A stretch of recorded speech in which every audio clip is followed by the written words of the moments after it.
contenidos, y la educación yo pienso que va a venir mucho más por internet que efectivamente un profesor más físico, y pues una forma en que hacia futuro las cosas se van a manejar. Entonces, en este proyecto lo que se intentó fue grabar, yo lo llamo un videolibro, que es como haber grabado una cantidad de clases, por ahora solamente de prácticas comerciales restrictivas, y en la página de internet aparecen 23 capítulos, donde cada capítulo dura 20 minutos, y se tratan todos los temas de manera gratuita, y es como estar pues, en clase, pero sin necesidad pues, de asistir y sin necesidad de nada diferente. Entonces se pueden meter a la página de internet y ahí aparecerán por ahora unos capítulos particulares que permiten tratar de dar una opinión, porque pues lo único que hace uno es dar opiniones sin decir verdades absolutas, porque pues verdades absolutas no existen como tal. Hay pasajes orientales que para mí siempre han sido muy importantes porque reflejan algo. Y respecto de la verdad, lo que dicen en Oriente es que si yo estoy hablando con una persona, yo veo a esa persona y todo lo que está atrás de ella, y esa persona me está viendo a mí y todo lo que está atrás mío, pero ninguno de los dos interlocutores puede ver la verdad completa de lo que tiene el otro o lo que tiene la persona atrás. Eso quiere decir que la verdad no es absoluta, porque nadie alcanza a ver todo redondo, sino que solamente ve hacia un lado. Entonces, pues son opiniones particulares, y todo esto lo digo, Bernardo, todo esto lo digo porque pues lo que hoy trato de exponer es desde el punto de vista respetuoso, particularmente con las autoridades, y respetuosa con los académicos y doctrinantes que piensen de manera diferente, porque yo pienso que, como vieron, pues algo de lo que se dice en esa entrevista es que a partir de la diferencia es que hay el crecimiento, porque si todo fuera igual, pues no habría ningún tipo de crecimiento. Entonces, particularmente, pues es un placer para mí siempre estar en mi casa de estudios, agradeciendo al doctor Emilio, al doctor José, que hoy está a cargo del departamento, y siempre eternamente agradecido con el doctor Fernando Inestrosa, pues que ha sido mi maestro permanente a través de sus libros. Entonces, pues bueno, hoy vamos a tratar un tema. ¿Esto se puede? Sí, claro. Sí, sí, sí. Te digo. ¿Yo me puedo meter a Google ahí? Sí. Tienes que pasar diapositivas, ¿no? Bueno, voy a intentar hacerlo sin ayuda. Vamos a ver cómo nos va. No, por aquí tengo muy claro. Sí. Dentro de diferentes aspectos que tienen las normas de competencia, pues es importante mencionar que en materia de competencia es una norma o un tema absolutamente generoso, porque contiene diferentes temas. Tiene un tema de derecho administrativo, tiene un tema de derecho privado, tiene a la vez temas económicos, tiene temas de marketing, y dentro de toda esa envoltura, creo que la generosidad del tema y de los que han llegado al tema requiere que de alguna manera se tenga un experticio en diferentes áreas, pero nadie es experto en todas esas áreas, porque nadie puede ser experto en todas esas áreas. Entonces uno trata de ser un integrador de los diferentes aspectos. ¿Qué significa esto? Que cuando hablamos de materia de derecho a la competencia, pues siempre va a haber por medio normas administrativas, van a haber normas que devienen del CEPACA, que permiten a una autoridad administrativa adelantar un proceso sancionatorio administrativo.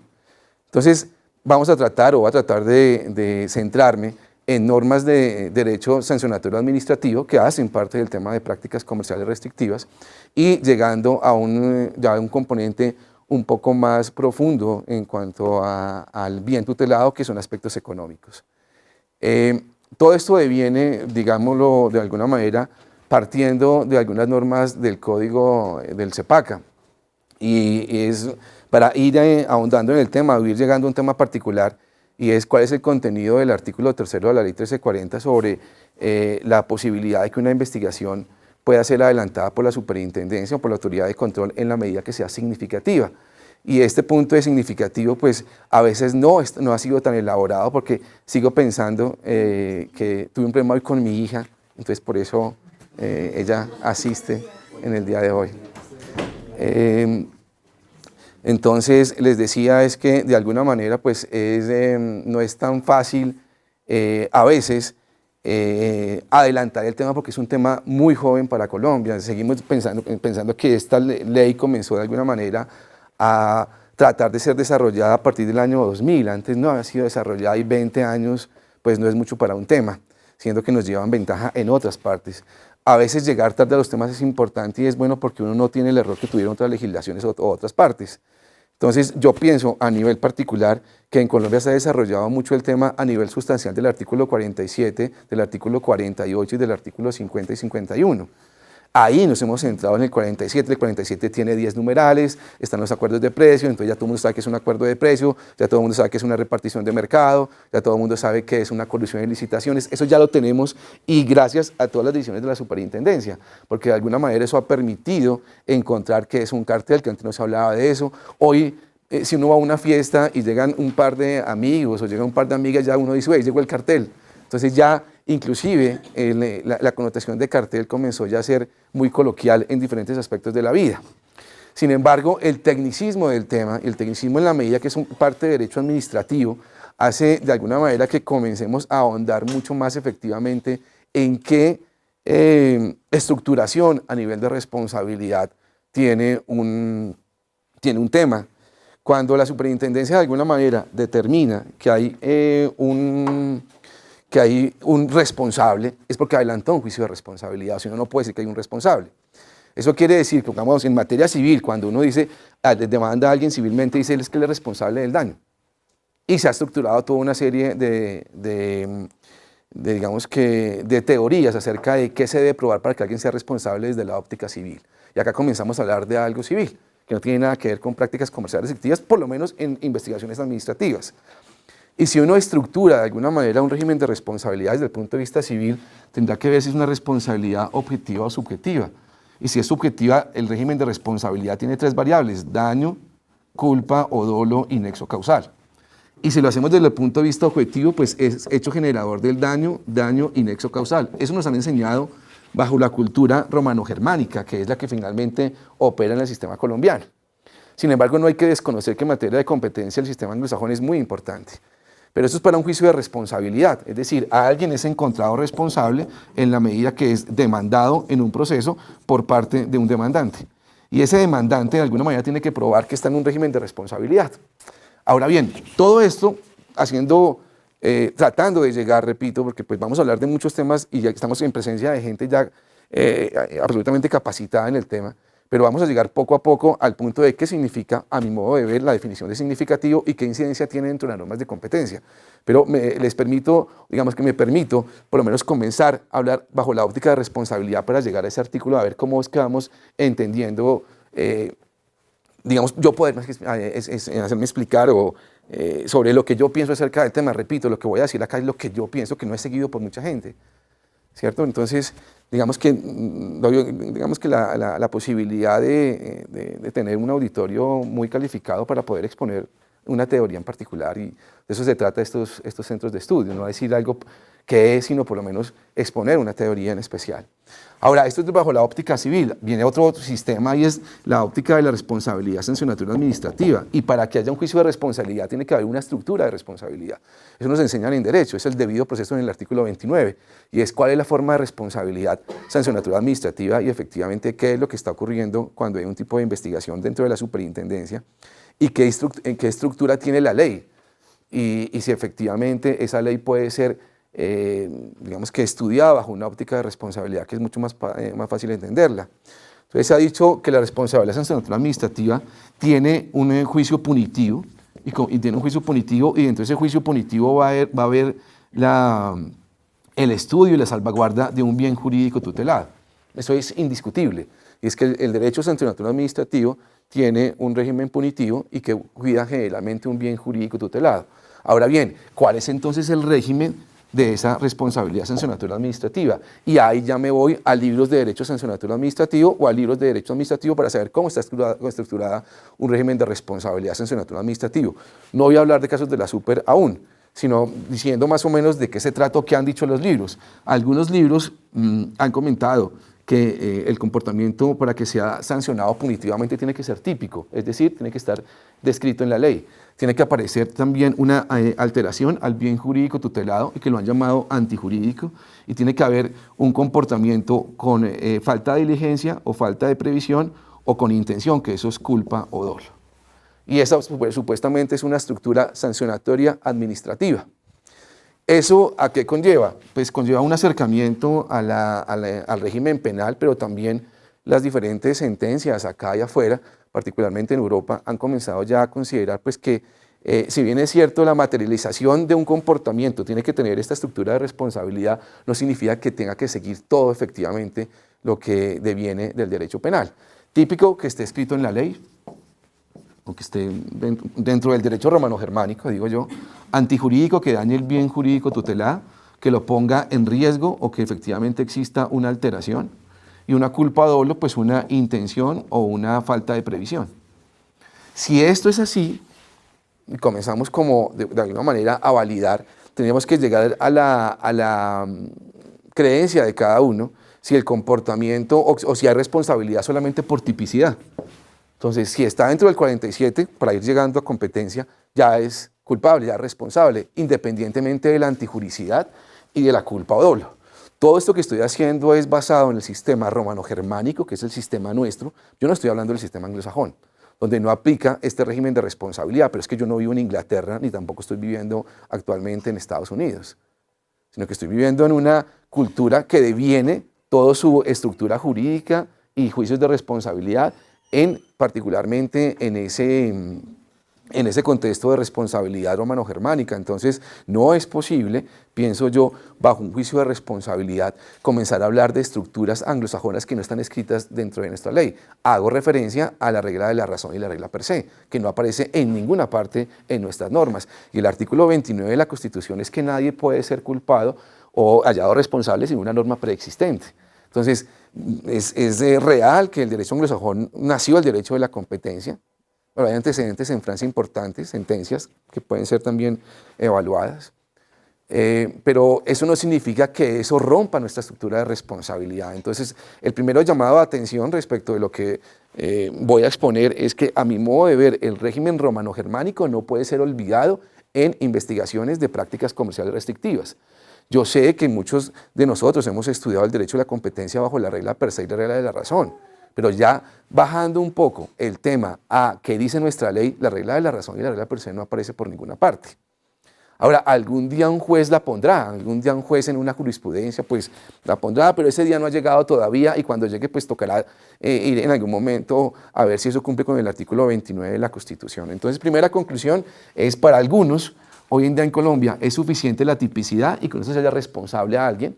Para otros es necesaria la afectación o la puesta en riesgo del bien jurídico tutelado. Y por último, para algunos el régimen de competencia no es un régimen objetivo, no es un régimen subjetivo, perdón, sino es un régimen objetivo, donde no hay que probar la culpa o dolo. Ahora bien, para otras teorías, si se cumple la tipicidad es suficiente para que una autoridad administrativa sancione y la prueba de que no es antijurídico está a cargo del investigado. Y así está estructurada en diferentes partes el régimen sancionatorio administrativo. Voy a poner unos ejemplos del régimen sancionatorio administrativo que están por fuera de las investigaciones de la SUPER, sino que son ejemplos de otras jurisdicciones. Y pongamos un ejemplo particular. Si una persona va conduciendo un vehículo y va a exceso de velocidad, es un comportamiento típico, que es sancionado por las normas de tránsito. Entonces, si va con exceso de velocidad, es típico. Pero si esa persona, por ejemplo, es un médico, y va en su carro y aumenta la velocidad y de alguna manera eso es en pro de salvar una vida, comenzamos a ver qué causal tiene para romper la antijuricidad. Porque de esa manera él puede decir que está en un estado de necesidad de un tercero, porque alguien se va a morir. Lo mismo ocurre si va una persona en un vehículo y lo van a atracar y acelera el carro y vulnera la norma de tránsito, que es manejar por encima de 80 kilómetros por hora. Hay que ver entonces, el comportamiento es típico, sí, pero igualmente tiene una legítima defensa porque se está defendiendo de algo. O aquel policía que de alguna manera está persiguiendo un ladrón y lo que hace es acelerar su ambulancia y va por encima de la velocidad particular, pues eso es incumplimiento de un deber. Entonces, con este pequeño ejemplo que tiene que ver con un carro y una carretera por donde va pasando un vehículo, pues podemos ver que un comportamiento es típico, pero la autoridad de tránsito no puede dejar de observar que el régimen sancionatorio administrativo tiene un régimen de responsabilidad y que está ligado a un derecho romano-germánico donde permite que el investigado se pueda defender alegando que el comportamiento puede ser típico pero no antijurídico. Y eso es lo que efectivamente uno aprende en las facultades de Derecho aproximadamente en tercer año, cuarto año, cuando ve obligaciones y responsabilidad. Entonces, lo importante, a mi modo de ver, es tratar de no olvidar la parte sustancial que aparece en el 2153, en la Ley 155 del 59, en el Decreto 1340, que son normas sustanciales, pero ya bajemos un poquito a la profundidad del derecho de hablar, es que estamos diciendo que alguien es responsable por un comportamiento restrictivo y cuál va a ser la forma en que yo me voy a defender y cuál es la forma en que están asumiendo algún tipo de investigación en los cargos que le emiten a una persona. Y en ese sentido, entonces, podríamos decir que si de alguna manera uno comienza a hablar acerca de la estructuración del 2150 o de las normas de competencia, perdón, de prácticas comerciales, digamos que la tipicidad puede estar encontrada en el artículo 48, en el artículo 47 y en el artículo 50. Ahí está lo que son los acuerdos, ahí están lo que son los actos y lo que está el abuso de la posición dominante. Ahora hay que ver si la antijuricidad se encuentra en qué parte, o es que ya el 48 tiene en su ser la antijuricidad, el 47 también y el 50, entonces solamente es un juicio de tipicidad. Entonces no habrían clases de responsabilidad, sino que habrán clases de tipicidad, porque entonces dejamos de ser abogados en la medida que, si una persona está en contra o su comportamiento, conducta, está en contra de lo que dice un artículo, ya es responsable. Y eso no es responsabilidad, eso es tipicidad, que es muy diferente a juicios de responsabilidad. Y en la medida que se adelantan juicios de responsabilidad dentro del régimen sancionatorio administrativo, hay que ver cuál efectivamente cómo está estructurado un artículo. Cuando se habla del artículo tercero de la ley 1340, para poder estructurar un poco más, pues de alguna manera se encuentra que el artículo tercero señala que la Superintendencia de Industria y Comercio tiene que, o puede adelantar las investigaciones que considere significativas para alcanzar algunos propósitos que dice el mismo artículo. Y esos propósitos como tal, dice el artículo tercero de la ley 1340, son la eficiencia del aparato productivo, la libertad de entrada de una empresa al mercado y la libertad que tiene un consumidor. Eso quiere decir que los propósitos de la ley de competencia son efectivamente encontrar esas tres bienes tutelados como tal, que las empresas puedan entrar libremente y que nadie se oponga, que eso significa excedente del productor, que el consumidor pueda comprar libremente, que eso se denomina para los economistas excedente del consumidor, y que el aparato sea eficiente de una economía y es que el dinero pueda estar de la mejor forma dentro de una región, digamos que gastado o ganado de alguna manera. Entonces, dentro de ese contexto diríamos, o a mi modo de ver, el régimen de responsabilidad en materia de prácticas comerciales restrictivas, si lo bajamos efectivamente y olvidamos un poco el 2153 y nos vamos al CEPACA, donde efectivamente se determina que un comportamiento sea típico, antijurídico y culpable, pues si comenzamos a deshuesar todas las normas de competencia, encontramos que la tipicidad de los delitos, por llamarlos así, administrativos, se encuentran 48, 47 y 50, ya el punto sería es dónde está la antijuricidad. Y esa sería la pregunta, digamos que trataremos hoy de exponer respecto de un criterio particular que se tiene sobre el punto. Y es, ¿dónde está esa antijuricidad? Sería la primera pregunta para tratar de ir llegando, ir combinando todo el tema que esperamos tratar hoy, que entiendo que realista es un tema no corto, es largo, pienso que sí es demasiado profundo en la medida que tiene componentes de derecho administrativo, de responsabilidad y una temática de competencia que no es fácil a veces llegar a ella por lo complejo del bien tutelado, porque es económico y los abogados no sabemos economía, o los economistas no es que sepan todo el tipo de derecho. Entonces es una combinación importante y siempre he dicho que el material de consulta de alguien que estudie Derecho a la competencia debe ser un libro de microeconomía, el que consideren pertinente, pero hay que leérselo. Igualmente un libro de responsabilidad, siempre recomendado 10 Picasso, porque eso permite determinar en un régimen de responsabilidad cuándo se va a afectar a un bien jurídico tutelado. Dentro de ese contexto ya pasemos entonces a algo adicional, es normas, digamos que el artículo tercero indica que la superintendencia, el artículo tercero de la ley 1340 indica que un comportamiento que sea significativo es aquel que puede ser investigado por la Superintendencia de Industria y Comercio. Hoy, desde el punto de vista procesal, la Superintendencia de Industria y Comercio adelanta como todas las autoridades administrativas que llevan investigaciones sancionatorias administrativas, es que hay un pliego de cargos en especial. Dentro de ese pliego de cargos que se adelanta por parte de la superintendencia, pues aparece la apertura de la investigación y se ha considerado que este es un acto administrativo de trámite. Porque finalmente lo que se va a decidir finalmente sobre esa apertura de cargos se decide en la resolución final. Y eso quiere decir que el acto de apertura es un acto de trámite, es lo que se ha mencionado hasta el momento, y el acto final es un acto definitivo. Ahora, si uno va ya a mirar qué es un acto de trámite, que puede ser muy pandito, muy simple lo que vamos a decir, pero es importante, creo, poderlo expresar, es qué significa un acto de trámite y qué significa un acto definitivo. Porque dentro de ese contexto podemos comenzar a determinar la naturaleza de cada uno de los actos y qué defensa tiene un particular respecto de qué puede atacar partiendo de un régimen de responsabilidad. Entonces, lo que de alguna manera dice el CEPACA de un acto de trámite pues, y el acto definitivo, pues el acto de trámite es un acto preparatorio y el acto de trámite es el que decide de fondo.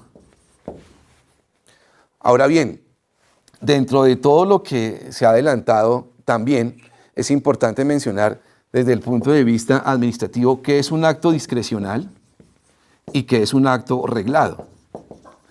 De esta simpleza que deviene de normas de derecho administrativo es tratar de encontrar, uno, si el acto de apertura es un acto discrecional o es un acto reglado, porque son actos administrativos, entonces hay que encontrar su naturaleza. Dos, si es un acto preparatorio o es un acto de fondo o es un acto de fondo directo o indirecto, que es lo que dice el CEPACA. Directo cuando decido inmediatamente lo que surge, e indirecto pues cuando decide algunas cosas que posteriormente tiene en cuenta para la decisión de fondo, pero que está decidiendo indirectamente algo. Entonces, si uno ve el acto de apertura, en el acto de apertura pues dicen la norma que está violada más unos hechos, que es supuestamente artículo 47, artículo 48, artículo 50 y unos hechos que supuestamente hizo el investigado a efecto de que encuadra típicamente en el artículo 48, en el artículo 50 y en el artículo 47.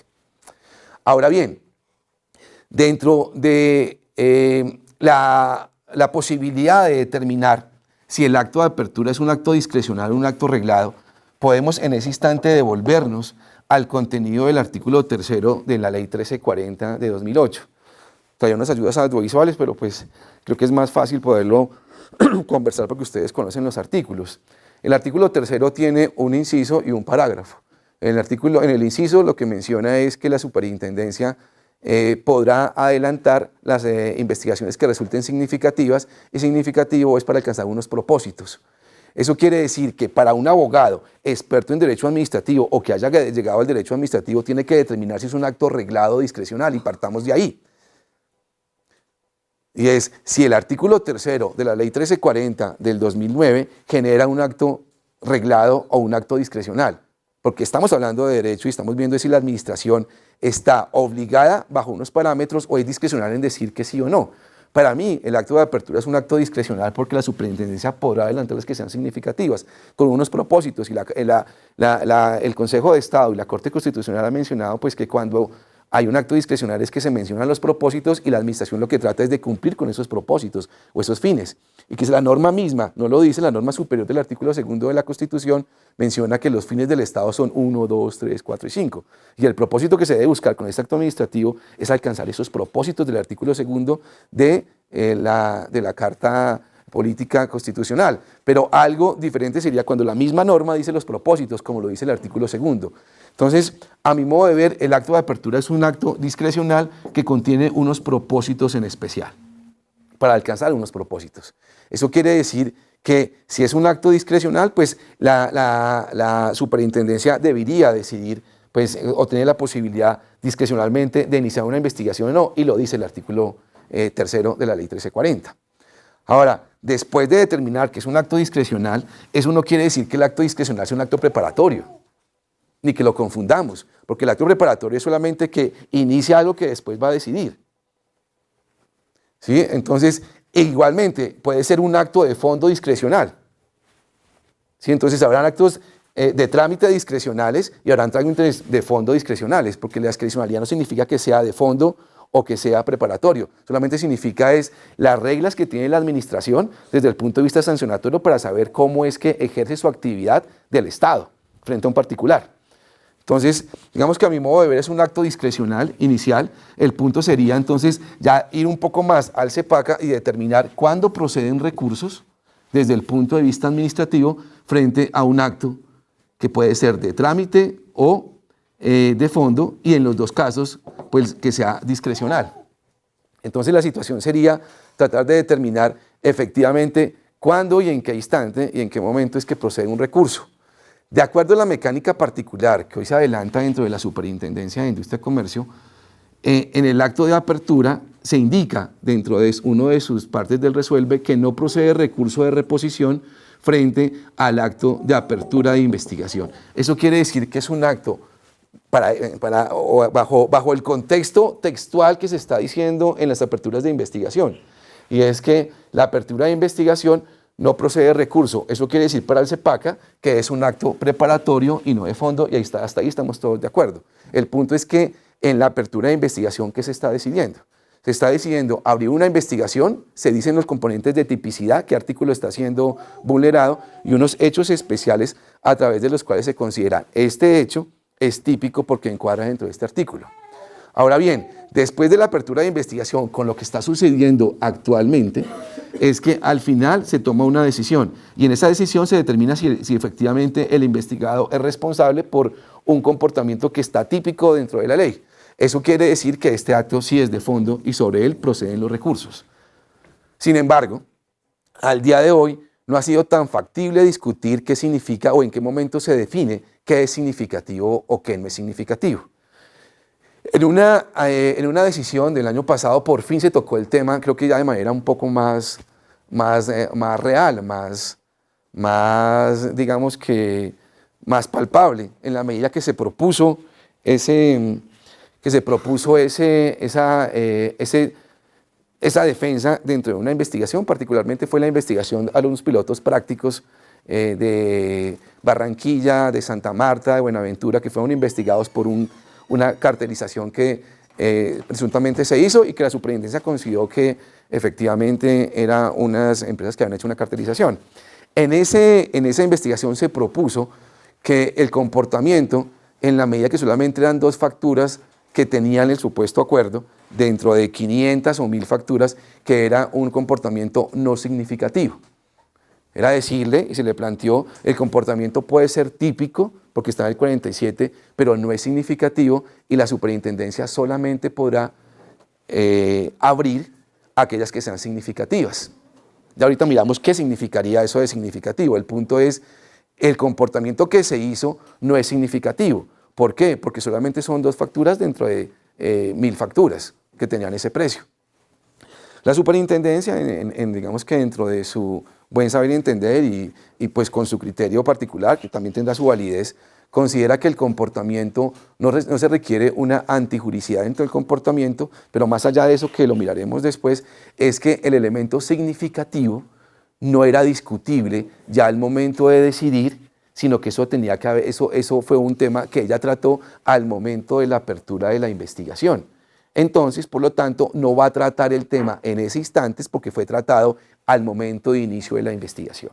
¿Qué significa lo anterior desde el punto de vista práctico? Es que si la apertura de investigación se trató el tema significativo y no tiene recursos, el investigado no tuvo oportunidad de decir no es significativo.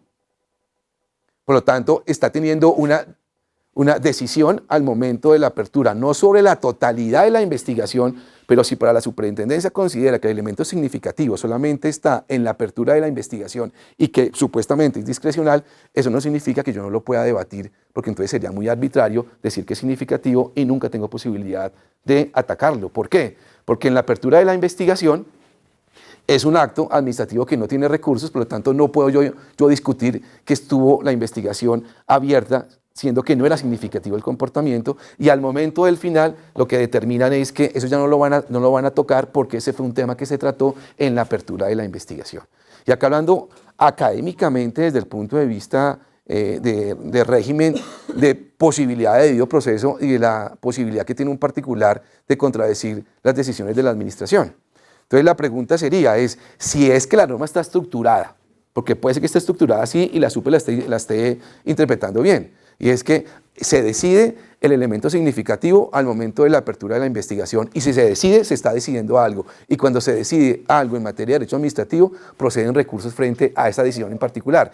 No sobre toda la investigación si es así, si es que es típico, pero si están decidiendo, en mis palabras, el elemento antijuricidad al momento de la apertura es un momento de decisión, y el momento de decisión tiene recursos, porque eso dice el CEPAC, es que cuando se decide algo en particular procede el recurso de reposición y se puede entrar a discutir, porque de otra manera no puedo yo discutir el elemento significativo, porque al final ya me dicen yo no voy a discutir esto con usted porque eso se discutió anteriormente. Entonces no puedo ni discutirlo al final en el recurso de reposición frente a la decisión final, ni tampoco puedo discutirlo al principio, porque entonces no procede recurso. Entonces el punto sería, bajo esa interpretación, o la norma está mal estructurada, porque entonces dejó sin derecho de defensa nunca a un particular sobre el elemento significativo, que a nivel de responsabilidad significa antijuricidad, es que no estamos hablando de cualquier cosa. Estamos hablando si el comportamiento es significativo para buscar los propósitos de... Pero el elemento significativo hace parte del régimen de responsabilidad, es decir, es un elemento propio para que proceda una sanción como tal. Y lo digo por lo siguiente, porque hay una contradicción grande, y es, para que un comportamiento vertical en Colombia sea ilegal, es porque, no sé, ¿cuál será la respuesta?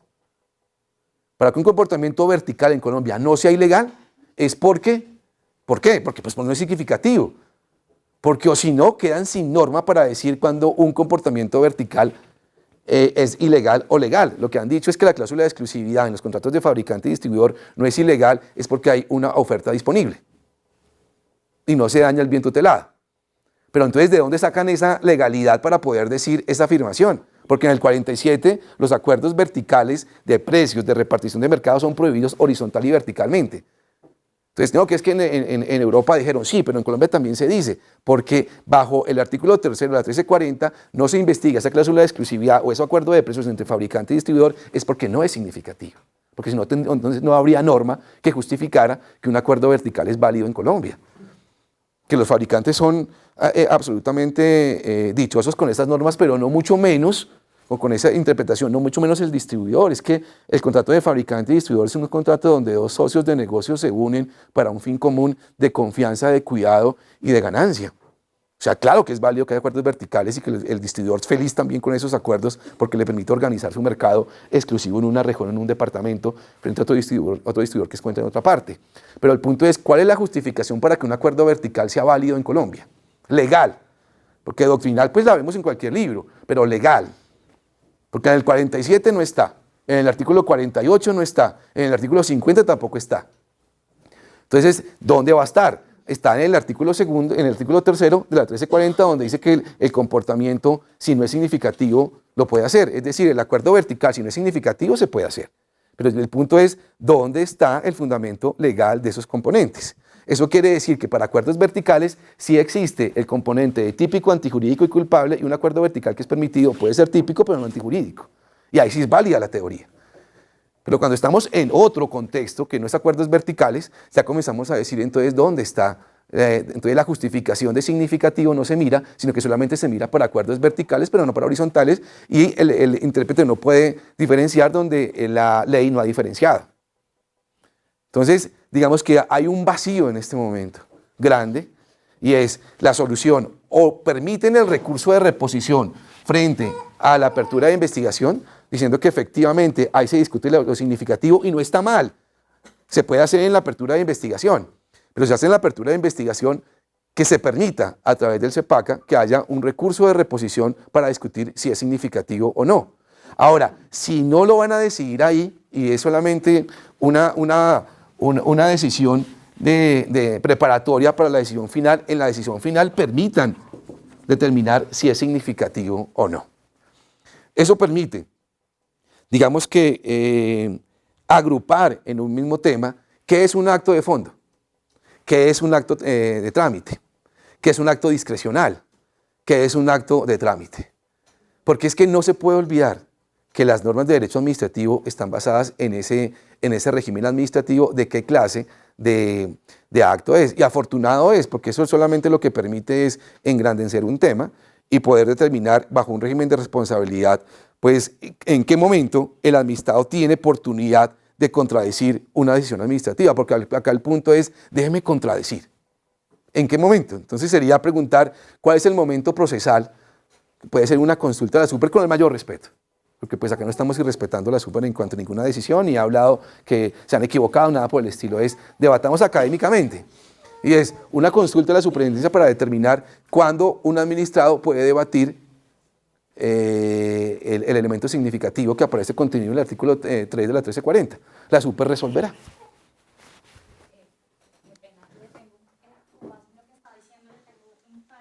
Preguntas que no sé si las va a tocar más adelante. Un par son 2, 3, 4. Dos. Bueno. Un par, dos. Bueno. Marini, ¿te molesto para que quede grabado como el de la práctica? El artículo tercero dice que el juicio de significatividad no afecta el juicio de licitud de la conducta. Sí. Si uno revisa las aperturas de investigación, no siempre, y de hecho con algún estudio que hemos hecho en el departamento me atrevería a decir que muchísimas no hacen un análisis de significatividad, o haciéndolo se apartan de los 3 principios o de los 3 objetivos que contempla la norma. Un ejemplo son los casos de colusión en licitación, donde en muchas ocasiones asocian el análisis de que es significativo pensando un poco en el tema de corrupción. ¿Sí? O no hacen expreso el análisis de significatividad. ¿Usted está de acuerdo, uno, o qué opina respecto de esa falta de pronunciamiento de significatividad en las resoluciones de apertura, y qué opina respecto de la utilización de criterios distintos o de unos propósitos distintos a los que contempla la norma? La otra. Y la otra, un segundo que la apunté, y la otra es, siempre en las aperturas debería ser una condición de la apertura de investigación en los procesos de prácticas que haya un señalamiento expreso a temas de significatividad. Okay. Gracias. Yo pienso que el derecho sancionatorio administrativo es 1 y no son 7. 1. ¿Sí? Entonces, en el pliego de cargos debe estar todo aquello de lo cual yo me tenga que defender. Lo que no está ahí no hace parte de la investigación. Yo pienso que si en la apertura de investigación solamente se abre aquella que es significativa, yo pienso que debe haber un juicio de qué es significativo en ese instante. Pero digamos que puede estar al final, al principio o al final, el punto es que esté, porque uno no puede obviar una norma en particular. Entonces, para responderte, lo que yo propongo hoy no es tanto en qué momento debe estar procesal. Si al principio, porque al principio en ninguna apertura está, o al final, el punto es que esté. Porque es que la norma lo dice, solamente, ¿cuándo tiene competencia la Super? Por llamarlo así, para una investigación, ¿cuándo? Cuando no es significativo, no. Entonces uno puede decir, pues falta de juez natural porque no es significativo. Es un asunto de derecho privado, más no de derecho público, administrativo. Entonces pienso que al principio o al final, porque puede ser un factor de competencia, uno, o puede ser un factor de antijuricidad, como lo quieras plantear. Pero es un factor que está en la ley y que al día de hoy, en las diferentes investigaciones, hay que debatirlo. Hay unas que son significativas. Ahorita vemos a mi modo de qué es significativo. O a mi modo de Europa, para poderlo traer a colación. ¿Cierto? Y otro punto es que no procede cuando no es significativa. Entonces me están sancionando sin que sea significativa, lo cual a veces lleva a una discrecionalidad muy grande de la superintendencia. Por eso pienso que es un acto discrecional, porque estoy de acuerdo que algunas veces investigar algunos sectores puede ser ejemplarizante y es significativo por el ejemplo que pone. Entonces tiene algo de significativo, que buscando esos propósitos pierde una labor ejemplarizante que hace parte del derecho administrativo. Pero puede tener una labor ejemplarizante y si lo motiva, pues es que no hay ningún acto administrativo en Colombia que no pueda estar motivado si es de fondo. Tiene que estar motivado, lo dice el CEPACA. Entonces, ese punto de significativo, pues digamos que desde el punto de vista de derecho, pero ¿cómo lo bajas a derecho? Tienes que bajarlo a nivel de responsabilidad o a nivel de competencia. Competencia del juez, no competencia como tema sustancial. Entonces, o es significativo porque está cuidando el bien jurídico tutelado y se requiere el daño o puesta en riesgo grave del bien jurídico tutelado, que es antijuricidad, o lo pones como un elemento de competencia, pero no abstraerse de una norma que está ahí y que es significativo. Ahora, que los propósitos del artículo 3 de la 1340 son importantes, qué pena, pero pues es justificada. De alguna manera, el artículo 3 de la 1340 implica que en la investigación haya, se requiere que existan. Entonces, si existen dentro del contexto legal, el punto sería su posición procesal, en qué parte va a estar. Pero, repito, me parece que obviarlo es diferente y ya llegaríamos en qué es significativo o no. Por ahora, para ir concluyendo, tal vez para redondear, Marinela, la última parte, y es, los propósitos de una investigación no solamente están en el artículo 3 de la 1340, están en el artículo 2 de la Constitución Política, donde están los fines de las actuaciones del Estado.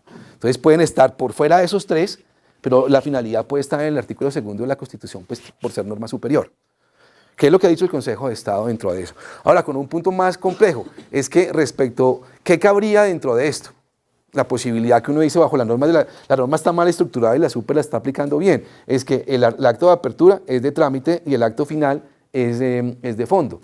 Entonces, si el elemento significativo solamente se discute en la apertura y no al final, y la super tiene razón, ¿qué conllevaría esto? Es que el acto de apertura es de trámite, tiene una vía de hecho, donde yo puedo, no hay una vía procesal para discutirlo, se me abre vía de hecho, pero si llego a la Corte Constitucional, me van a decir que los actos de trámite no son objeticibles, no tienen tutela porque se deciden finalmente. Entonces estoy también sin tutela. ¿Por qué? Porque es que la Corte me ha dicho que sobre los actos de trámite no hay tutela. ¿Por qué? Porque el acto final es el que resume todo y es el que yo puedo atacar. Entonces, planteo también, es que ni siquiera tendríamos tutela bajo esta estructura legal. Y si la estructura legal es esta, y la super la está aplicando bien, hay que modificar la ley porque entonces está dejando sin tutela, está dejando sin derecho de contradicción, está dejando sin ninguna posibilidad de alegar el elemento significativo. Ahora, repito, el elemento significativo puede ser discrecional, que está basada en la consecución de esos tres principios, así como en la consecución de los principios del artículo 2 de la Constitución Política. En resumen, hasta el momento, lo que hemos tratado lo que he tratado de explicar y de debatir, porque finalmente pues, lo que espero de esta charla no es nada más que allá que un debate, que podamos también debatir al final sobre todo lo que estoy hablando. Entonces, en materia de derecho sancionatorio administrativo, pues hay un régimen de responsabilidad que hay que observar y que a mi modo de ver es típico, antijurídico y culpable. Eso también va encaminado a cómo está estructurado entonces el derecho de la competencia dentro de un régimen de responsabilidad. ¿Es un comportamiento solamente de tipicidad del 47, del 48-50? Pregunta. O también hace parte de ese régimen de responsabilidad el artículo 3 de la 1340 que habla del elemento significativo. El elemento significativo que sería el cuidado del bien tutelado, es decir, que un particular no se ve afectado en su posibilidad de comprar libremente y que su excedente del consumidor no esté en peligro, ni tampoco que esté en peligro el excedente del productor. A aquellos que les gustaba el derecho penal, lo que estamos hablando es que en derecho penal se hablaba del delito bagatela. ¿Qué era el delito bagatela? Aquel delito que llegaba uno a una fiesta y veía una caja de fósforos, cogía, prendía un cigarrillo y se la guardaba en el bolsillo y se iba. ¿Es un robo? Sí, me robé una caja de fósforos. ¿Es típico? Sí, pero la antijuricidad del tema de pronto no da efectivamente para que ese delito o ese comportamiento esté castigado porque es inocuo para la sociedad, no obstante que es típico. Y eso a veces ocurre. Uno a veces en clase pone, no, es que los comportamientos, por ejemplo, si las fotocopiadoras de la 12 hacen un acuerdo y hay 20 fotocopiadores en la 12, en la calle 12, si la hacen dos, pues no, eso no se puede sancionar. Ese es un ejemplo de clase que todos ponen. Pero entonces, ¿por qué no se puede sancionar si es típico? Entonces que lo sancionen también. Entonces dicen, no, es que no es significativo. Y ahí está la importancia del elemento significativo. ¿Es por qué? Pues porque no es antijurídico, es típico, claro. Y vuelvo a decir, ¿por qué un acuerdo vertical no es absolutamente ilegal en Colombia? Pues porque no es significativo. Porque el elemento significativo es necesario para la investigación. Pero así como está el significativo desde el punto de vista de acuerdos verticales, en ninguna parte aparece que el elemento significativo sea solamente para acuerdos verticales. Entonces también el régimen de Colombia está abierto para los horizontales. ¿Y por qué? Porque en el régimen romano-germánico lo que se exige es un régimen de responsabilidad bajo típico, antijurídico y culpable. Yo no entiendo cómo en España o en Francia todavía no han bajado el tema de competencia atípico, antijurídico y culpable, porque tampoco lo han hecho en las investigaciones de ellos. Sin embargo, en las diferentes legislaciones sí se habla que sea una conducta de que ellos consideran grave o de afectación al mercado, que es lo que aparece en la Unión Europea cuando un comportamiento tiene el minimis, que es el 10% o el 15% de participación. Es decir, el elemento antijurídico finalmente sí lo miran, porque si no pasa de 10 o de 15, que más adelante lo veremos, no lo investigan. Eso quiere decir que desde el principio determinan que no es antijurídico, o que el investigado puede llegar a decir, yo estoy dentro del 10% o el 15% de participación y no me pueden sancionar porque es típico pero no antijurídico. Entonces, pienso de alguna manera que lo importante del debate de hoy, primero es que nos vayamos con la pregunta es, ¿el derecho sancionatorio administrativo también se aplica en investigaciones de cualquier entidad del Estado que tenga labores punitivas? ¿Sí o no? Porque eso es una constante en cualquier tipo de investigación. 2, si es así, si al momento en que se adelanta una investigación en la Super y que después es revisada por el tribunal o por el Consejo de Estado, se puede ir a afirmar que la investigación administrativa en Colombia se rige bajo ese principio de tipicidad, antijuridicidad y culpabilidad, y la antijuridicidad ¿dónde está? Y si de ser así, si la antijuridicidad está dentro del artículo 3º de la ley 1340, que es que sea significativo, y así llegamos a determinar qué es significativo. Porque el punto sería determinar qué es significativo, que es a lo que veníamos supuestamente en el día de hoy, y a ver si procedía el recurso de reposición frente al acto de apertura. A mi modo de ver, si de alguna manera la decisión de la Super es válida y no va a ser discutida en el Consejo de Estado ni en el tribunal, porque esto no se demandó en el contencioso, sino que quedó hasta ahí. Si efectivamente uno podría decir que el acto de apertura es un acto de fondo porque está decidiendo el elemento significativo, y si yo puedo de alguna manera por lo menos entonces poner tutela, porque si no procede recurso y está decidiendo ahí si es significativo, es una vía de hecho. Lo malo es que en el Consejo de Estado o en el tribunal o donde decidan esta tutela, pues pueden llegar a tener la jurisprudencia anterior, es que sobre el acto de trámite no procede la tutela por ser un acto de trámite. Entonces estaríamos en una encerrona donde finalmente no hay posibilidad de discutir, porque al final en la investigación solamente se va a discutir si el comportamiento es típico, pero no si es significativo. Entonces, todo esto para recordar que hay actos reglados, que hay actos discrecionales, que hay actos de fondo y que hay actos de trámite. Que el recurso de reposición entre un acto administrativo procede contra un acto de fondo, y que el acto de fondo o definitivo puede ser un acto directo o indirecto, ya que no estamos hablando nada de competencia, sino de derecho administrativo sancionatorio. Y es efectivamente cómo es que están estructurados la naturaleza de los actos administrativos, y poder decir, ¿el acto de apertura es discrecional? ¿Sí o no? ¿El acto de apertura es de fondo o es de trámite? ¿El acto de apertura califica si es significativo o no? Y adicionalmente, hacerse la pregunta es si en los acuerdos verticales son válidos basados legalmente en qué, porque el 47 no tiene esa excepción, y si no la tiene el 47 debe estar en alguna parte, y a mi modo de ver está en el artículo 3º de la 1340, y se aplica así como lo estoy diciendo. El artículo 3º de la 1340 no discrimina entre acuerdos verticales y horizontales, aplicaría también para acuerdos horizontales, y entraríamos en un régimen de responsabilidad un poquito más reglado, y es decir, la tipicidad aparece en el 47, 48 y 50, la antijuridicidad aparece en el artículo 3º, y la culpabilidad o dolo, esa no la discutamos hoy, si los comportamientos de competencia son objetivos o subjetivos, que no tiene nada que ver con el acto de apertura. O tampoco tener la excusa es que el acto de apertura es discrecional y por ser discrecional es de trámite. No, es que hay una confusión entre un acto discrecional y un acto de trámite. El acto discrecional puede ser, el acto de fondo puede ser discrecional. Lo que pasa es que me dan las herramientas para yo tomar y llegar a una decisión final. Entonces, todo esto bajo un punto de vista académico, sin ningún tipo de pretensión diferente a discutamos académicamente algunas decisiones para engrandecer el tema. Puedo estar equivocado, y si está equivocado lo engrandecemos porque finalmente llegamos a conclusiones definitivas sobre el tema. O se puede abrir un punto de discusión porque solamente se ha discutido en clase cuál es el contenido del 48 y esos son 10 clases, cuál es el contenido del 47 y esos son 10 clases, cuál es el contenido del artículo 50 y son 10 clases, pero cuando una clase se centra en el artículo 3º de la ley 1340. Ahora que en el inciso dice, el acto de apertura y el elemento significativo no significa o no tiene como posibilidad de que sea un juicio de prejudicialidad o un juicio de decisión final.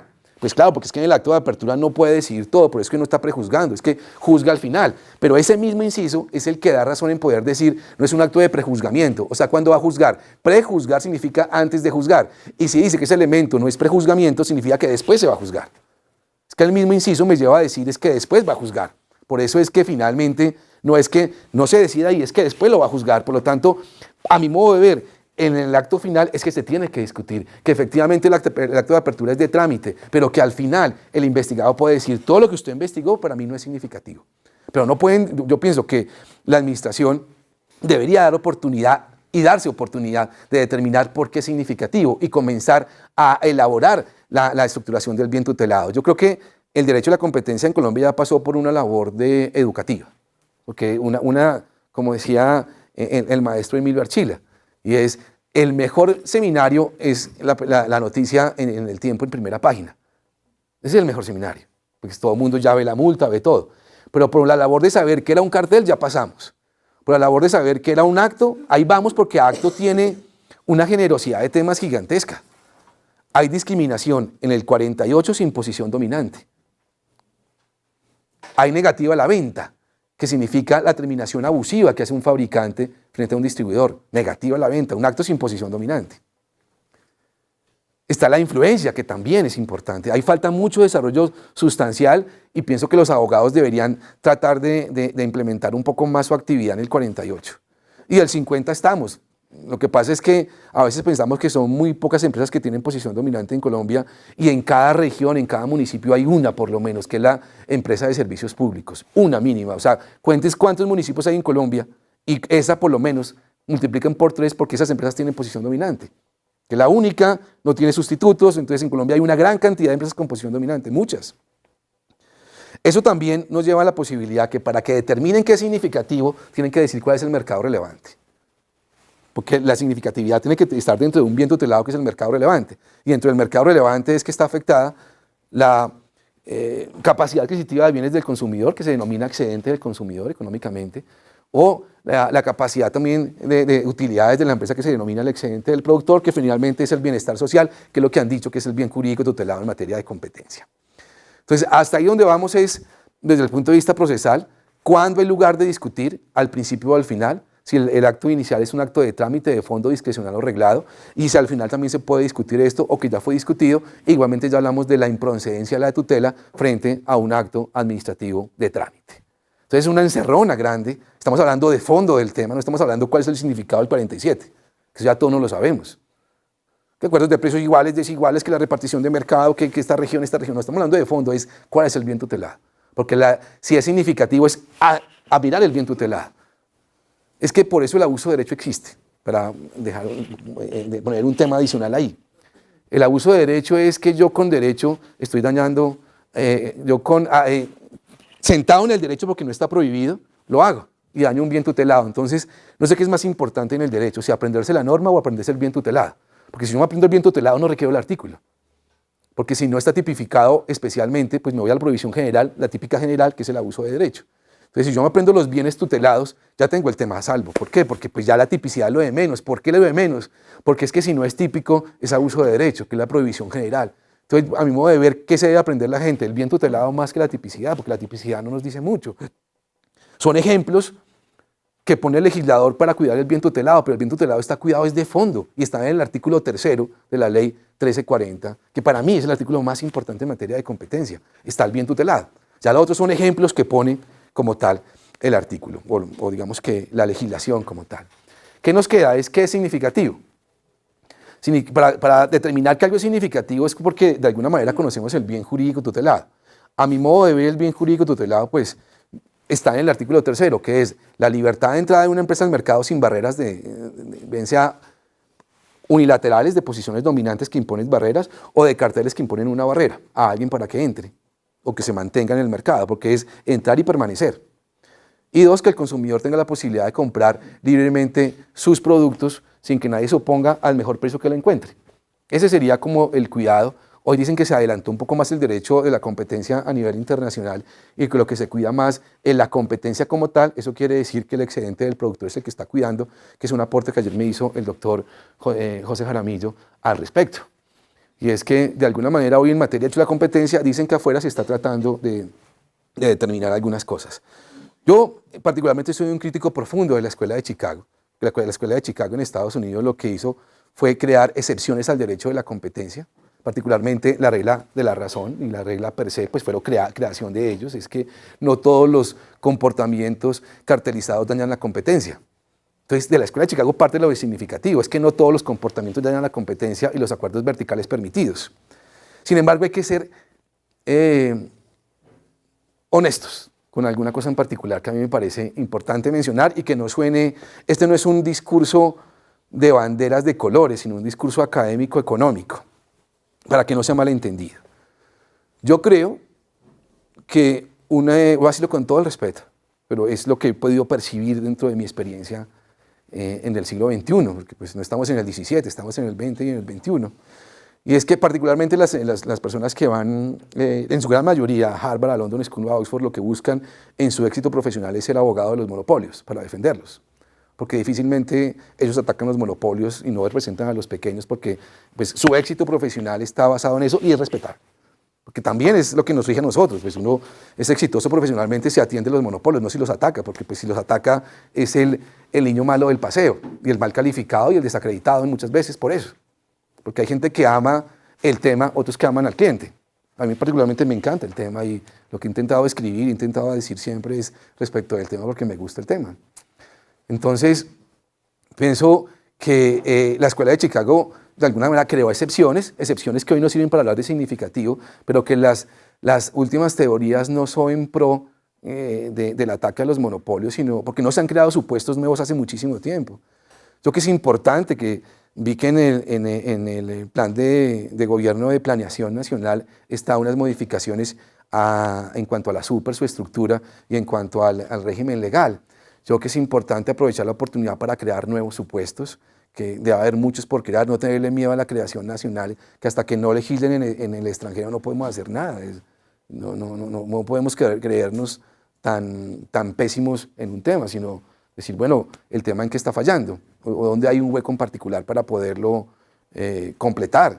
En España, por ejemplo, el artículo 16 de la Ley de Competencia Desleal, que la colombiana es copia de ella, en la ley 13, la ley tercera del 91 de España hay un nuevo artículo que es el artículo 16, supremamente generoso, y es la dependencia económica, que no deviene de posición dominante de mercado, sino posición dominante contractual, cuando alguien con posición dominante contractual coge a su socio de negocios y le dice hasta luego, que se llama la competencia desleal abusiva en medida que hay una dependencia económica. Entonces, hay nuevos supuestos que podemos engendrar, claro que el artículo 7 de la Ley de Competencia Desleal la mantiene viva permanentemente, entonces eso permite de alguna manera coincidir. A nivel de Europa hoy se habla de la práctica comercial restrictiva por competencia desleal, que nosotros se introdujo procesalmente, pero sustancialmente nunca se ha hablado casi de ella. Es que hay muchos temas todavía que no se han tratado y no podemos quedarnos estudiando el 47, el 48 y el 50. Que tenemos que avanzar es cuál es el bien tutelado, cuándo se está afectando. Ya el punto sería entonces cuál es el bien tutelado para determinar cuándo es significativo. A mi modo de ver, repito que el punto desde la parte sustancial, el bien tutelado pues es que el consumidor pueda comprar libremente al mejor precio y que el empresario pueda entrar en un mercado sin ningún tipo de barreras, que es lo que se denomina bienestar social y excedente del consumidor y muchas cosas más que han planteado. Entonces, para llegar al tema, tratar como yo voy a seguir con el argumento de responsabilidad sancionatoria administrativa y poder decir que se requiere que sea típico, antijurídico y culpable. La tipicidad, repito, 47, 48 y 50, el punto es dónde está la antijuricidad. Y la antijuricidad pues es el bien jurídico tutelado. El punto sería entonces cuál es el bien jurídico tutelado. Algunos han dicho bienestar social. ¿Qué es bienestar social? El excedente del consumidor y el excedente del productor. Ese sería como finalmente el bien jurídico tutelado. Entonces la pregunta sería, ¿cuándo es significativo un comportamiento? Pues cuando afecte el excedente del consumidor y el excedente del productor. ¿Eso qué quiere decir? Que un comportamiento puede ser típico, pero no afectar el bien jurídico tutelado o ponerlo en riesgo. Voy a hacer un paréntesis porque pues mucho para hablar y la oportunidad de tener al auditorio que tengo hoy no es de todos los días, por eso me parece importante tratar de decir lo máximo que pueda. Y es, hoy en día en Colombia, si esta teoría, digamos que en un momento pudiese aplicar, es cuando un comportamiento es significativo por objeto. Porque por objeto es la intención y si yo quería hacer un acuerdo y no lo hice, ya por objeto soy culpable. Pero entonces mejor a veces hacerlo por efecto, porque si tengo la parte de significativo, pues mejor porque puedo decir que no es significativo. Entonces es mejor a veces hacer el acuerdo que por efecto tengo la parte de decir que el justificante de que no es significativo, porque por objeto siempre soy culpable.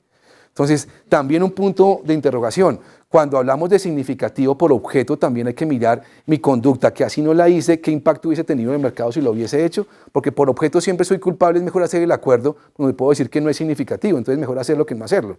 Y eso, desde el punto de vista del análisis económico del derecho, no puede ser. Entonces, miren tantos vacíos que hay. Yo estoy de acuerdo que la delación ha sido una figura importante y que fue nuestra figura de los últimos 4 años y que seguirá siendo importante. Con el problema que tiene eso desde el punto de vista civil, que entregarse en la super es abrir el boquete en lo civil, que es complejo. Pero digamos que es válido porque ayuda desde el punto de vista de competencia, pero tiene ese infortunio y es que es una confesión desde la óptica civil. Y como hay solidaridad en el acuerdo, yo puedo perseguir al que dijo que era... Yo no sé para qué demandan a todos, demanden al que dijo que había un acuerdo. Porque como es solidario, pues ya con ese me voy y listo. Entonces, si el bien jurídico tutelado es este que estamos mencionando, es que el bien tutelado es excedente del consumidor, excedente del productor, y que finalmente lo que se busca es que ese bien no esté vulnerado, sería entonces, desde el punto de vista económico, irnos a hablar de ello. Entonces, pintemos un mercado cualquiera, A, B, C y D. Y lo que yo he entendido de elasticidad de la demanda es que es cómo se comporta el consumidor ante el aumento de precios. Entonces, si tenemos desde el punto de vista económico que A, B y C están en el mercado y siguen en el mercado y D deja de existir, A, B y C continúan con el mercado y tienen la capacidad para atender el mercado, que eso se llama capacidad instalada. Entonces, A, B y C tienen la capacidad instalada para atender el mercado. Eso quiere decir que si D sube el precio, A, B y C puede soportar que este consumidor compre acá, por lo tanto, el excedente del consumidor está a salvo porque si este sube el precio y el comportamiento racional del consumidor es comprar el mejor precio, pues va a B y C. El comportamiento es significativo si es que D subió el precio, que es un comportamiento unilateral sin posición dominante. Ahora cambiemos el ejemplo. Y es, los que se cartelizan son A, B y C y tienen el 3% del mercado, D tiene el 97% del mercado. Y D en su capacidad instalada puede aún producir 20% más de lo que produce. Entonces, digamos, el comportamiento es típico de A, B y C, que es un acuerdo, sí, es un acuerdo de precios, pero el consumidor quedó en riesgo en su excedente del consumidor, se lo van a robar, se lo van a quitar por ese acuerdo de precios, pues el consumidor va a donde el que queda, que es D, que tiene un 97%, y si el mercado está escaso, tiene capacidad instalada. Eso desde el punto de vista económico, nada de derecho, es bien tutelado. No estamos hablando de responsabilidad, estamos hablando dentro de la antijuricidad. Entonces, si es significativo ese comportamiento que hizo A, B y C, pienso pues que de pronto sí es típico, pero no es significativo. Y eso no quiere decir que esté diciendo nada diferente a que me gustaría discutirlo, o me gustaría que desde el punto de vista doctrinal comenzamos a escribir a ver qué consecuencia tiene eso y no esperar decisiones judiciales, es armar el tema desde uno. Lo que decía el maestro Fernando Iniestrosa, creer en las herramientas propias. Es que cuando uno deja de creer en las herramientas propias, comienza a creer en las de los demás. Y eso por eso no podemos seguir todo lo que nos digan de afuera, porque yo agradezco muchísimo a la gente que ha viajado como yo lo hice a estudiar afuera. Pero no podemos traer todos los elementos de afuera e involucrarlos acá porque el profesor de allá me dijo. No, para eso está el Departamento de Derecho Civil, el Departamento de Derecho Administrativo, el Departamento de Derecho Económico en nuestra universidad. Y ha sido una casa de estudio independiente.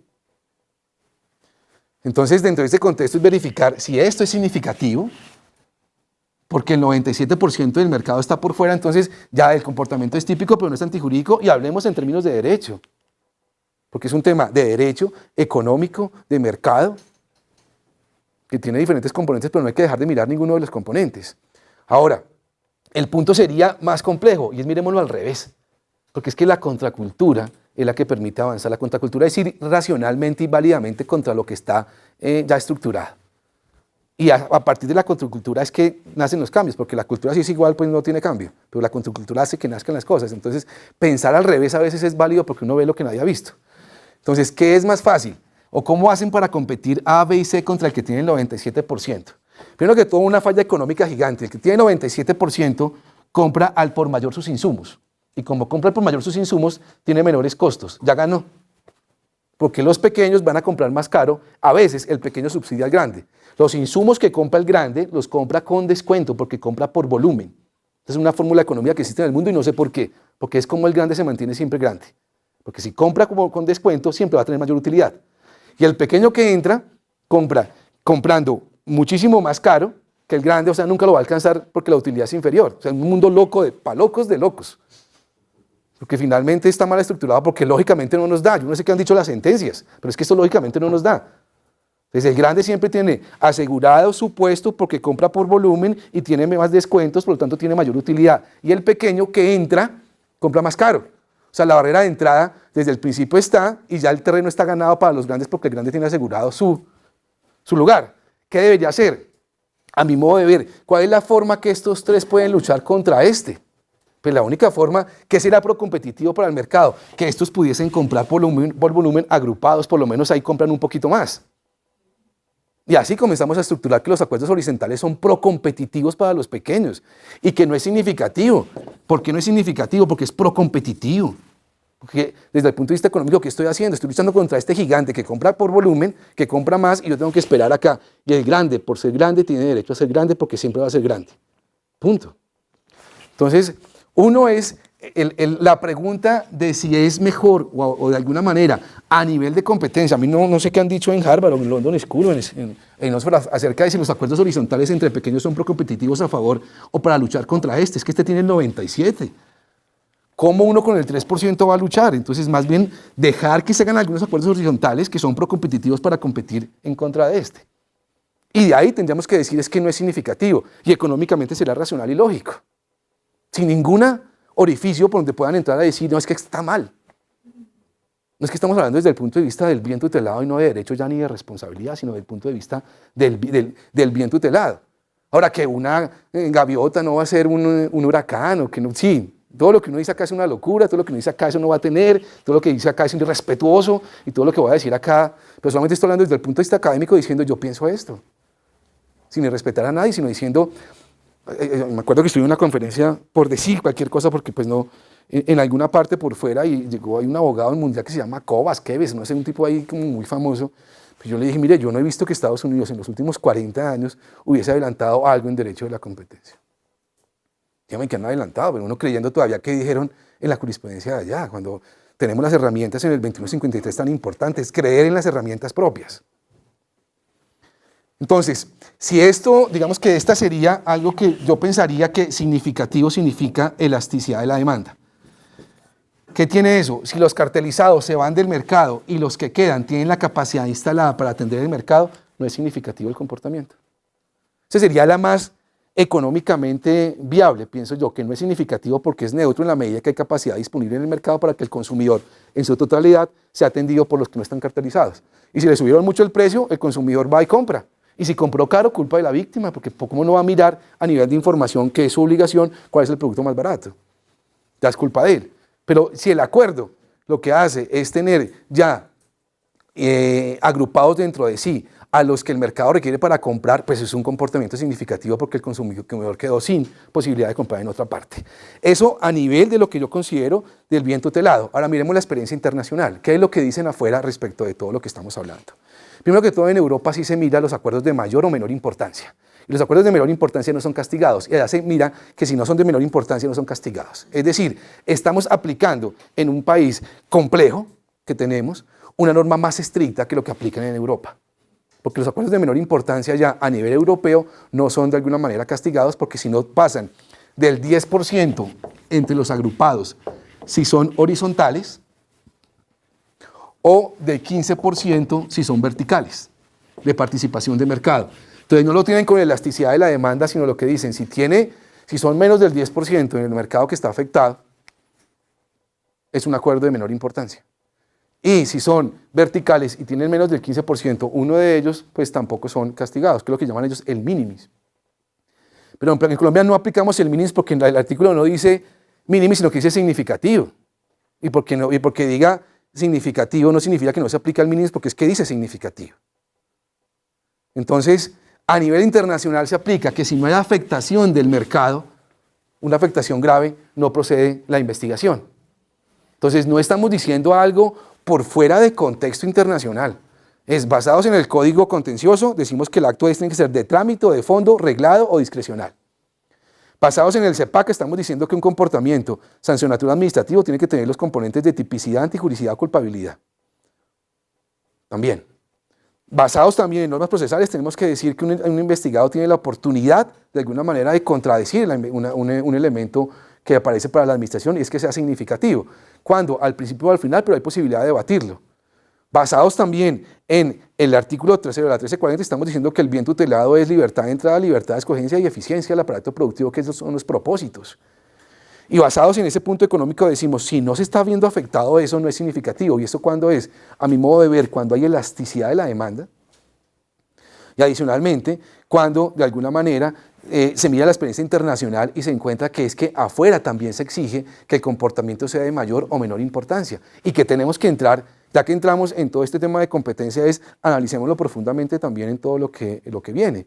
Porque pues de alguna manera también resulta importante tratarlo de decir. En suma, para decirlo al revés, de alguna manera pienso que el elemento significativo debe ser debatido en una investigación, que la competencia de la SIC dice, o la competencia de la SIC, no tanto, sino el elemento antijurídico es que el comportamiento ponga en peligro o en riesgo, que efectivamente se trata de un acto discrecional donde por ser discrecional no es que no tenga recursos y que, pues, que estamos en un avance del tema y que esto por lo menos sirva para debatir y para poder conversar mire, este loco fue y dijo esto, de pronto, mire, acá en esto puede tener razón o no tiene razón y poderlo, pues, seguir conversándolo. Yo traía como no tanto una presentación, sino traía un libro de responsabilidad sancionatoria administrativa que me topé en España hace poco, del año 2018, o sea que estamos hablando de algo novedoso o nuevo para ellos, o nuevo no, es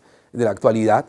Son unas 20 hojas, las voy a dejar como en un documento en Derecho Económico, con la transcripción de unos artículos y la norma europea que habla de acuerdos de mayor y menor importancia. Y en la transcripción del artículo 1340, que eso les permite a ustedes en algún momento hoy pues leer y entrar a debatir. Acá no hablamos de qué es un acuerdo de precios, qué es un acuerdo de repartición, qué es un acuerdo de colusión y licitaciones. Lo que estamos hablando es de una parte estructural en materia de responsabilidad y la definición de significativo. Es que hay un punto en particular. Artículo 27, 28 y 30 del Código Civil. Las palabras deben ser entendidas en el significado dado por el legislador. Si no está el significado del legislador, lo que entiende la ciencia y arte, y no, la ciencia y arte no lo ha tocado, lo que diga el diccionario. Pero si aparece significativo ahí, si aparece que podrá iniciar investigaciones y es para alcanzar estos propósitos, veamos esas palabras desde el punto de vista microeconómico, ¿qué significa? ¿O qué es significativo? Significativo es que tenga relevancia, y tenga relevancia desde el punto de vista económico. Para el bien tutelado es si hay elasticidad de la demanda, un comportamiento. Si hay elasticidad de la demanda después de un comportamiento cartelizado y queda oferta disponible suficiente para que el público sea atendido, es que estos no son importantes. Ahora, un punto de debate más complejo, y es si cuando hay abuso de la posición dominante, el elemento significativo entra, porque si ya hay posición dominante, ¿qué significativo va a mirar si es que tiene posición dominante? Entonces, el elemento significativo solamente aplicaría para carteles porque no sería una antijuricidad dentro del abuso. Y con un punto para terminar, eso como para que lo tengan en cuenta, es si para abuso aplica el elemento significativo, porque ahí ya no habría elasticidad de la demanda y participación de mercado siempre tendría. Para que también quede dentro de todos los interrogantes que se pueden plantear hoy, porque pues hemos hablado de muchas cosas y pues espero no haber sido molesto para alguien y haber tenido oportunidad como de debatir.